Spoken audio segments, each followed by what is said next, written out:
तो मैंने डिसीजन लिया कि मैं हाफिज़ बनूंगा। तो मैंने अपने अब्बू को बोला कि मैं हाफिज़ बनूंगा, तो मेरे अब्बू ने मेरा दाखिला करवाया।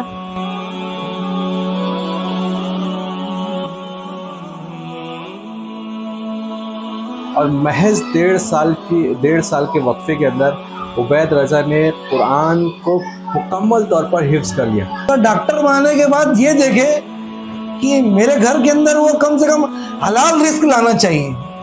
अल्हम्दुलिल्लाहिल्लज़ी अंज़ल अला अब्दिहिल किताब व लम यजअल लहू इवजा। हम जो है एक्चुअल में सबके लिए मिसाल बनने की भी कोशिश करना चाहिए। शुरू में 2-4 दिन तक घर याद आती थी, बहुत रोना आता था। क्या आप घर बैठे बिजनेस करना चाहते हो लेकिन कैपिटल इन्वेस्टमेंट की दिक्कत है? तो अब परेशान होने की जरूरत नहीं। अब घर बैठे आप सेल कर सकते हैं स्टाइलिश डिजाइनर लखनवी कुर्ती और कॉट सूट, जो आपको मिलेंगे डायरेक्ट मैन्युफैक्चरर से। साथ ही आपको कस्टमाइज डिजाइन और कपड़े पर मनचाहा प्रिंट करके मिलेगा। यहाँ आपको डेली नए डिजाइन देखने मिलेंगे। Premium imported fabric and designer look, दाम एकदम कम, जो आपको बिजनेस ग्रो करने में काफ़ी हेल्प करेगा। तो देर ना कीजिए, आज ही स्क्रीन पर दिए नंबर पर कांटेक्ट कीजिए और घर बैठे अपना नया बिजनेस सेट कीजिए एट वेंकटेश बिल्डिंग, दरगाह वाली गली, खाड़ी पार, भिवंडी। हेलो फ्रेंड्स, मैं जुल्फ़िकार मोमिन द वॉइस न्यूज़ में एक बार फिर से आपका इस्तकबाल है, स्वागत है। जैसा कि आप सभी जानते हैं कि एसएससी और एचएससी दोनों के रिज़ल्ट आ चुके हैं। हर तरफ कामयाबी है, लोग खुशियां मना रहे हैं, अपने अपने बच्चों की वीडियोस शेयर कर रहे हैं। सभी न्यूज़ चैनल्स पे ऐसे बच्चों की वीडियोस आ रही है जिन्होंने एक अच्छा मकाम हासिल किया, अच्छा परसेंटेज हासिल किया। इसी बीच गैबी नगर के रहने वाले उबैद रज़ा, जी हाँ, उबैद रज़ा के बारे में मैं आपको बताता चलूँ कि जो दुनियावी जो तालीम थी, उन्होंने विज़डम एकेडमी से शुरुआत की थी, मगर किसी वजह से विज़डम एकेडमी में सिर्फ तीसरी जमात तक की तालीम हासिल कर सके। उसके बाद जब वो घर आ गए, घर वाले ने काफ़ी परेशान हुए कि अब बच्चे का क्या बनेगा। ऐसे में उबैद रज़ा ने एक डिसीजन लिया और अपने वालिदैन की मुश्किलात को हल किया। उबैद रज़ा ने खुद से अपने घर वालों से कहा कि उसे कुरान हिफ्ज़ करना है।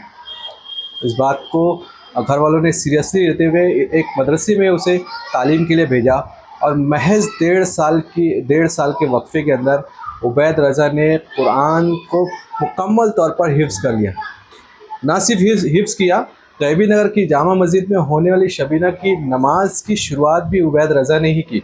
जी हाँ, 2 जमात में 3 पारे मुकम्मल किए और एक ही वक्त में सुबह से लेकर शाम तक एक ही वक्त में लगातार पहले पारे से लेकर 27 पारे तक लगातार अपने उस्तादों को सुनाया और दाद व तहसीन भी सुनी। आइए मिलाते हैं उस बहुत ही ज़बरदस्त, बहुत ही अच्छा टैलेंट रखने वाले बच्चे उबैद रज़ा से। उबैद, सबसे पहले ये बताइए कि आपने शुरुआत कौन सी स्कूल से तालीम हासिल की? विज़डम एकेडमी इंग्लिश स्कूल, कितनी जमात तक आपने वहाँ तालीम? तीसरी क्लास तक। तीसरी क्लास तक।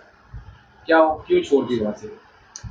बीच में छुट्टी लगी थी स्कूल की, तो स्कूल से एनसी आ गई। अच्छा। तो माँ बाप बहुत परेशान थे, तो मैंने डिसीजन लिया कि मैं हाफिज़ बनूंगा। तो मैंने अपने अब्बू को बोला कि मैं हाफिज़ बनूंगा, तो मेरे अब्बू ने मेरा दाखिला करवाया फैज़ान गरीब नवाज़ धामन करनाके में। धामन करनाके पे फैज़ान गरीब नवाज़ में आपका था। तो आपको आपके वालिद साहब ने बताया कि आपने कुरान हिफ्ज़ किया है, तो कितना टाइम लगा कुरान हिफ्ज़ करने में? 1.5 साल।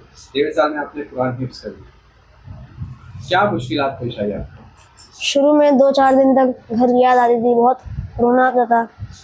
फिर मैंने अल्लाह से दुआ की, या अल्लाह मुझे हिम्मत दे, मुझे यहाँ पे रहने की तौफीक फरमा। उस्ताद वगैरह आपके जो मौलवी साहब थे जो आपको पढ़ाते थे, उनका कैसा रवैया था आप लोगों का? अच्छा रवैया था उनका, बहुत समझाते थे। अच्छा। और जो आप तालीम आपने जो हिफ्ज़ किया है, आप कितना घंटा पढ़ाई करते थे, रिवीजन कब करते थे, वो सारी चीज़ें बताइए। सुबह फजर में उठाते थे वहाँ, फिर नमाज़ पढ़ने के बाद सबक सुनाने का जदवल था, फिर नाश्ते का, फिर पिछला सुनाने का जदवल था, फिर 3 बजे के बाद सब सो जाते थे, फिर मगरिब बाद सबक याद करने का, मगरिब से इशा तक, फिर इशा बाद पिछला याद करने का। तो ये इसी रूटीन में आपने 1.5 साल के अंदर पूरा कुरान हिफ्ज़ कर लिया। आगे क्या करना चाहते हैं आप? आलिम दीन। आलिम दीन बनना चाहते हैं, ठीक है। आपको पता है आलिम दीन के लिए क्या तालीम है आगे? National education. अच्छा। और जो बच्चे उनको क्या मैसेज है? वो दिल लगा के पढ़े, मेहनत से पढ़े। अगर हाफिज़ बनना चाहते हो तो हाफिज़ बने, दुनिया में तालीम हासिल करना चाहते हो तो दुनिया में तालीम हासिल करो। ठीक है। ऐसा महसूस कर रहे हैं कि आपका बच्चा महज 1.5 साल के अंदर ही कुरान हिफ्ज़ कर चुके हैं, कैसा महसूस हो रहा है? ये तो अल्लाह का लाख लाख एहसान है, शुक्रगुजार हूँ मैं अल्लाह का कि उन्होंने जो है मेरे बच्चे की जो एक खुसूसियत थी जो उभर कर आई, और वो 1.5 साल के अंदर अगर वो कंटिन्यू अगर स्कूल जाते रहता तो वो समझ में नहीं आया। मेरा बच्चा जो है ना ये खुद से मुझको बोला कि मुझको हाफिज़ बनना है, और अमली तौर पर वो बच्चे ने मुझको वो रिज़ल्ट दिया। ये अल्लाह का लाख लाख एहसान है। और तकरीबन जो पिछला 1 साल जो गुजर चुका है, हमारी गैबी नगर मस्जिद के अंदर जो है शबीना का प्रोग्राम होता है, वहाँ पे बच्चे ने जो है अमली तौर से 2 रकात नमाज में 3 पारे को पढ़ कर के भी बताया। तो शबीना में इन्होंने 3 पारे शबीना में पढ़ कर के भी बताया, और बड़ी खुशी की बात हुई मेरे को। उस दिन मेरे को ऐसा लगा कि नहीं मैं क्या हासिल कर लिया हूँ मैं, मतलब ये मेरी खुशी का सबसे आला दर्जे का दिन था ये। शबीना की जो शुरुआत थी गैबी नगर के अंदर, वो उसकी शुरुआत जो है वो उबैद रज़ा के उससे पढ़ाई से चालू हुई, हिफ्ज़ से। और 3 रकात जो है 3 पारा जो है तकरीबन वो 2 रकात में नमाज में ख़त्म किया हो। कैसा देख रहे हैं आप अभी उबैद रज़ा को, क्या कराना चाहते हैं आगे फ्यूचर में? अभी तो देखो कैसा है बच्चे का जो जहन है ना, और मेरा तो बच्चे का ऐसा मानना है कि मेरे बच्चे नहीं, किसी के भी बच्चे का मानना मेरा ऐसा है कि बच्चा जो कुछ करना चाहता है ना वो उसको कराना चाहिए। बच्चा अगर उसको ऐसा लग रहा है कि आलिम बनना चाह रहा है तो उसको आलिम के भी फील्ड में डालने का। और मेरे बच्चे का भी मन है कि वो जो है आलिम के साथ साथ में जो असली तालीम भी वो हासिल करेगा, जो दुनियावी तालीम बोला जाता है उसको। इंशाल्लाह वो जो है जो भी उसकी आखिरी दर्जे की जहाँ तक पढ़ाई है ना उसको हम मुकम्मल कराएंगे उसको। बहुत सारे बच्चे के जो पेरेंट्स हैं वो देखते हैं जो उनका बच्चा कहीं ना कहीं कुछ ना कुछ अचीव कर ले, कुछ बन जाए, कुछ काबिल हो जाए, कुछ ऐसे पेरेंट्स के लिए आप क्या मैसेज देंगे?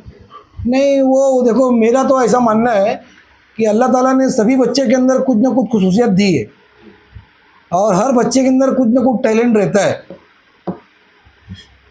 तो वो देखे अगर अपने बच्चे को, उसका बच्चा जो है कौन से फील्ड में जा रहा है उसको इस फील्ड में ही डाले। ज़रूरी नहीं कि वो बच्चे को हाफिज़ बनाए, आलिम बनाए, डॉक्टर भी बनाए, मगर डॉक्टर बनाने के बाद ये देखे कि मेरे घर के अंदर वो कम से कम हलाल रिस्क लाना चाहिए। डॉक्टर बनाना मकसद नहीं रहना चाहिए, इंजीनियर बनाना मकसद नहीं रहना चाहिए, प्रोफेसर बनाना मकसद नहीं रहना चाहिए। हलाल रिस्क लाना घर पे जो है ना वो मकसद रहना चाहिए हमारा, कि हम जो है पहले मुसलमान हैं उसके बाद कुछ है। हम जो है एक्चुअल में सबके लिए मिसाल बनने की भी कोशिश करना चाहिए कि हमको देख करके जो है ना लोग बोले कि नहीं ऐसे मुसलमान होना चाहिए।